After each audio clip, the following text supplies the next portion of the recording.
Tugu Garuda Pari adalah monumen daerah yang terletak di Dusun Cangkring, Desa Pelem, Kecamatan Pari, Kabupaten Kediri.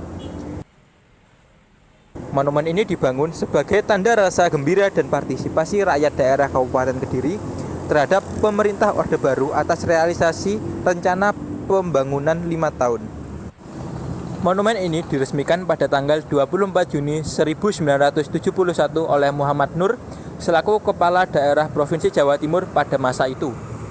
Tugu Tunas Kelapa atau yang masyarakat sini akrab menyebutnya sebagai Tugu Buperta adalah simbol dari Buperta itu sendiri yang melambangkan pramuka. Tugu ini juga sebagai penanda atau penunjuk tempat masuk dari bumi perkemahan dan geraha wisata Pramuka Cibubur yang merupakan salah satu ikon yang paling tua dari daerah Cibubur. Sejak tahun 1973, kawasan dengan luas 210 hektar ini sering dijadikan lokasi pelaksanaan Jambore Nasional. Lalu pada tahun 1981, lokasi Buperta ini diresmikan oleh Presiden kedua Indonesia Bapak Soeharto sebagai tempat resmi perhelatan pramuka dengan adanya kebijakan Kuarnas. Buperta ini pada awalnya berluaskan 230 hektar, namun karena ada proyek tol Jagorawi sehingga menjadi 210 hektar. Buperta ini sendiri pada awalnya berdiri bersama Taman Bunga Weladatika, namun akhirnya dipisah karena adanya proyek tol Jagorawi tersebut. Di dalam Buperta ini sendiri terdapat lapangan sepak bola dengan trek lari untuk latihan atlet, serta tempat latihan dari sekolah sepak bola Buperta. Ada lapangan khusus untuk perkemahan pramuka sendiri, serta ada lapangan terbang untuk olahraga kedirgantaraan yang memiliki landasan pacu sepanjang 1000 meter di dalamnya. Buperta ini tidak hanya dikelola oleh Kuarnas sendiri, tapi ada kerjasama dengan TNI Angkatan Darat untuk mendukung kegiatan di Buperta.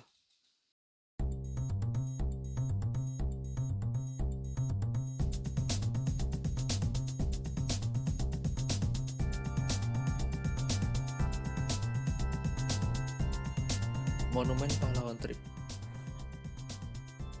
Monumen Pahlawan Trip ini berlokasi di Jalan Pahlawan Trip, Malang, Jawa Timur. Trip sendiri merupakan singkatan dari Tentara Republik Indonesia Pelajar, yaitu gabungan tentara yang terdiri dari para pelajar berusia 13-18 tahun yang ingin berperang mempertahankan kemerdekaan Indonesia. Pada 31 Juli 1947, terjadi agresi militer pertama yang dilakukan oleh Belanda di Kota Malang. Pada kala itu terjadi perang yang berlangsung selama 5 jam dan menghasilkan korban sebanyak 35 tentara pelajar. Kembali ke Monumen Pahlawan Trip. Monumen Pahlawan Trip terdiri dari patung Trip dan makam pahlawan Trip.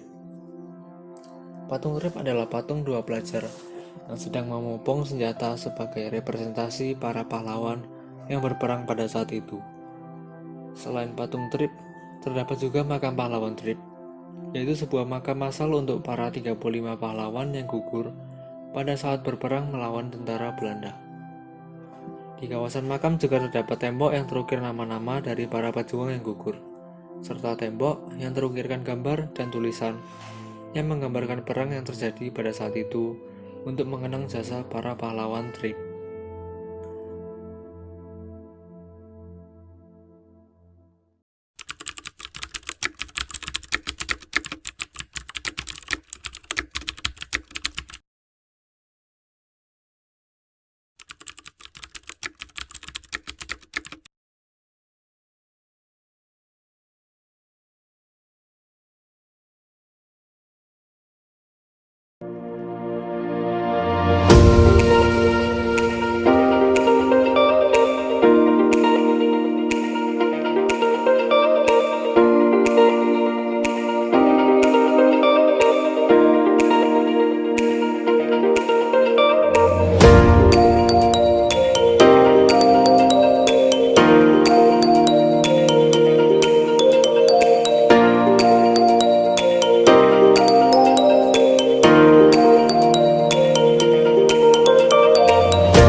Museum Radia Pustaka. Terletak di Jalan Slamet Riyadi, tidak jauh dari Taman Sriwedari, terdapat sebuah bangunan yang menjadi bukti pentingnya pengarsipan bagi masyarakat Solo.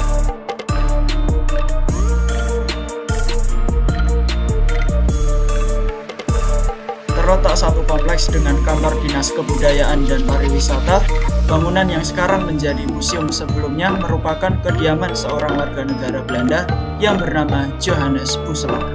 Karenanya, museum ini pun memiliki nama lain, yaitu Loji Kadipolo. Secara etimologi, Radia berarti pemerintah, sementara pustaka berarti surat. Tempat ini dulunya merupakan tempat penyimpanan surat-surat kerajaan. Seiring berjalannya waktu, yang disimpan di dalam tempat ini tidak hanya surat, tapi juga berbagai benda penting yang berhubungan dengan kerajaan. Dan semakin lama, seiring semakin bertambahnya koleksi yang dimiliki, tempat ini pun menjadi museum. Karena sebelumnya merupakan rumah hunian, tata ruang museum ini pun tidak seperti museum pada umumnya. Bentuk bangunan asli tetap dipertahankan, dengan hanya mengubah beberapa bagian seperti menghilangkan kamar mandi untuk mendapatkan ruang pamer yang lebih luas. Masuk ke dalam bangunan, ruang pertama yang dijumpai adalah ruang yang menyimpan berbagai jenis wayang. Tidak hanya berbagai jenis wayang dari dalam negeri, tetapi juga ada wayang dari luar negeri. Misalnya saja wayang Nang dari Thailand.